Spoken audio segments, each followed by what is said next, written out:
नमस्कार दोस्तों and welcome to G chills. आइए इस रिपोर्ट को देखते हैं। भारत चीन टेंशन के बीच रूस करेगा बड़ा खेला। क्या आप जो सोच रहे हैं नहीं होगा वैसा कोई झमेला। अक्सर मीडिया में ये रिपोर्ट पब्लिश होती रहती है कि जल्द ही भारत और चीन के बीच एक महाविध्वंसक युद्ध शुरू हो सकता है, और उसमें भी सबसे ज्यादा चर्चा इस बात की होती है कि भारत और चीन के बीच फुल स्केल वॉर के समय रूस किसका साथ देगा। तो देखिए, वैसे तो रूस ट्रेडिशनली चीन को अपना भाई बुलाता आया है, जबकि भारत को वह अपना एक प्रमुख दोस्त मानता है। लेकिन यहाँ खुशी की बात यह है कि अक्सर देखा गया है कि भाइयों के बीच, खास करके शादी होने के बाद और फैमिली में एक दूसरे के इंटरेस्ट ओवरलैप होने के बाद अक्सर कॉन्फ्लिक्ट बढ़ने लगते हैं और बात बंटवारे तक पहुंच जाती है। जबकि वहीं दो दोस्तों के बीच थोड़े बहुत उतार चढ़ाव के बावजूद रिश्ते हमेशा बरकरार रहते हैं। बड़े बुजुर्गों ने भी कहा है कि किसी भी चीज की अति अच्छी नहीं होती। जिस तरह से रूस और चीन एक दूसरे के करीब आ गए हैं, वह एक तरह से अति हो गई है। यह रिश्ता अपने सीमा रेखा तक पहुंच गया है और अब बॉइलिंग पॉइंट को भी पार करने लगा है। एक छोटी सी चिंगारी इस रिश्ते में बहुत बड़ा धमाका कर सकती है। अब आप सोच रहे होंगे कि आखिर यह चिंगारी पैदा कैसे होगी। तो देखिए दोस्तों, इस चिंगारी को पैदा करने के लिए कई तरह के उपाय मौजूद हैं, लेकिन सभी को डिस्कस कर पाना इस वीडियो में संभव नहीं हो पाएगा।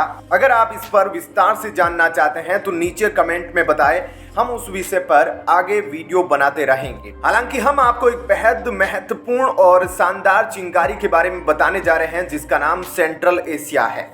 सेंट्रल एशिया एक ऐसा इलाका बन गया है जहां चीन, रूस और पश्चिमी देश आपस में भिड़ने को तैयार है। ट्रेडिशनली सेंट्रल एशिया का इलाका रूस के प्रभुत्व वाला माना जाता रहा है, लेकिन जब से रूस ने यूक्रेन में हमला शुरू किया है, तब से इस पूरे इलाके में चीन का दबदबा बढ़ गया है। मतलब कि सेंट्रल एशिया इलाके में दो भाइयों के बीच इंटरेस्ट ओवरलैप होने लगा है, जो जल्द ही बड़े कॉन्फ्लिक्ट में कन्वर्ट हो सकता है। आप सभी कहोगे कि यह तो बकवास है, रूस और चीन के बीच व्यापार आसमान छू रहा है। इस वक्त चीन रूस के लिए सहारा बनकर खड़ा है। इसी महीने में पुतिन चीन का दौरा करने भी जा रहे हैं। तो फिर सेंट्रल एशिया के अंदर रूस और चीन के बीच कॉन्फ्लिक्ट कैसे पैदा हो सकता है। तो देखिए दोस्तों, आप सभी ने वह कहावत सुनी होगी कि एक अनार 100 बीमार। ठीक उसी प्रकार सेंट्रल एशिया भी एक ऐसा अनार है, एक ऐसा सुनहरा खजाना है जिसके लिए सभी मेजर पावर बीमार पड़ी हुई है। आप स्क्रीन पर देखिए, सेंट्रल एशिया में ऑयल और नेचुरल गैस के साथ साथ कई सारे क्रिटिकल मिनरल्स का भंडार पड़ा हुआ है, जिसका इस्तेमाल ग्रीन एनर्जी पैदा करने में जमकर होगा। इसके अलावा सेंट्रल एशिया एक ऐसा इलाका है जहां से एशिया और यूरोप को डायरेक्ट कनेक्ट किया जा सकता है। इसी इलाके से चीन अपना महत्वाकांक्षी BRI प्रोजेक्ट भी पास कर रहा है। इसी इलाके से ही हिस्टोरिकल सिल्क रूट भी गुजरता था। सेंट्रल एशिया को एनर्जी ट्रांजिट रूट के तौर पर भी देखा जाता है, क्योंकि इस इलाके से कई सारे पाइपलाइन और इंफ्रास्ट्रक्चर क्रॉस करते हैं।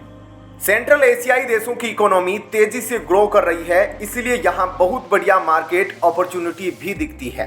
टेररिज्म को काउंटर करने और रीजनल स्टेबिलिटी को मेंटेन करने के लिए सेंट्रल एशिया बेहद महत्वपूर्ण है। इसी कारण भारत भी सेंट्रल एशिया तक आसानी से पहुंचने के लिए POK पर कब्जा करना चाहता है। लेकिन फिर यह भी कहा जाता है कि POK के रास्ते या तो चीन ग्वादर के माध्यम से वेस्ट एशिया तक पहुंचेगा या फिर भारत POK के माध्यम से सेंट्रल एशिया तक पहुंचेगा। दोनों में से किसी एक की ही जीत होगी, और मेरे हिसाब से इस लड़ाई में रूस भारत का साथ देगा, क्योंकि सेंट्रल एशिया में रूस चीन का प्रभुत्व कम करना चाहता है। अब आप कहोगे, चलो मान लिया कि सेंट्रल एशिया खजानों का भंडार है, लेकिन फिर यहाँ रूस और चीन आपस में क्यों भिड़ेंगे। तो अब जरा आप गौर से सोचकर देखिए कि आखिर रूस ने यूक्रेन पर हमला क्यों किया था। रूस ने यूक्रेन पर हमला इसलिए किया क्योंकि यूक्रेन पश्चिमी देशों के पाले में जाने को तैयार था और नाटो में शामिल होने की धमकी दे रहा था।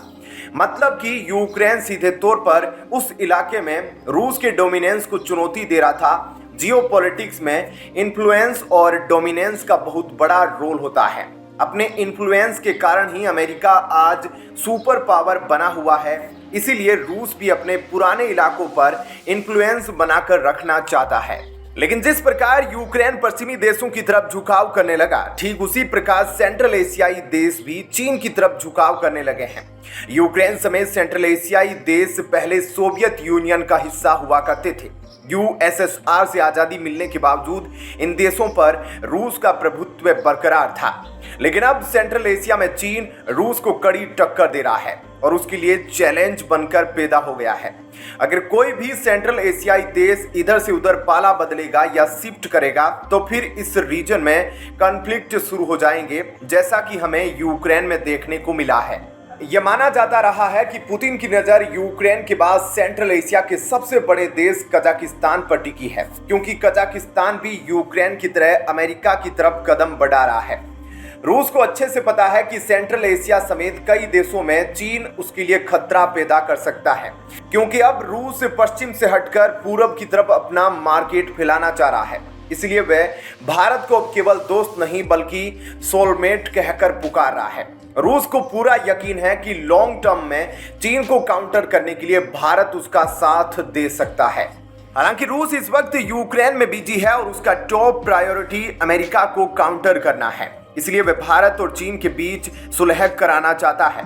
भारत और चीन बॉर्डर कॉन्फ्लिक्ट को लेकर भी उसका कहना है कि यह एक बायलैटरल मैटर है और वह इससे दूर रहेगा। उधर पुतिन भी भारत और चीन को अपना सबसे करीबी मित्र बताते रहे हैं। भारत और चीन रूस के लिए ऐतिहासिक मित्र है, जो यूक्रेन युद्ध के समय भी उसका साथ देते रहे हैं। इधर भारतीय विदेश मंत्री एस जयशंकर जी का कहना है कि रूस और चीन के बीच करीबी रिश्ते न केवल भारत बल्कि पूरी दुनिया के लिए अच्छे हैं। उनका कहना है कि जिस प्रकार पश्चिमी देशों ने रूस को अलग थलग कर दिया, वैसे ही उसे चीन का सहारा मिलना बेहद जरूरी था। चीन ने रूस से तेल खरीदकर ग्लोबल ऑयल मार्केट को स्टेबलाइज होने में काफी मदद की है। जानकारों का यह भी मानना है कि अगर भारत और चीन रूस की मदद ना करते तो रूस को भारी नुकसान हो सकता था और वह फ्रस्ट्रेशन में आकर बेहद खतरनाक कदम भी उठा सकता था।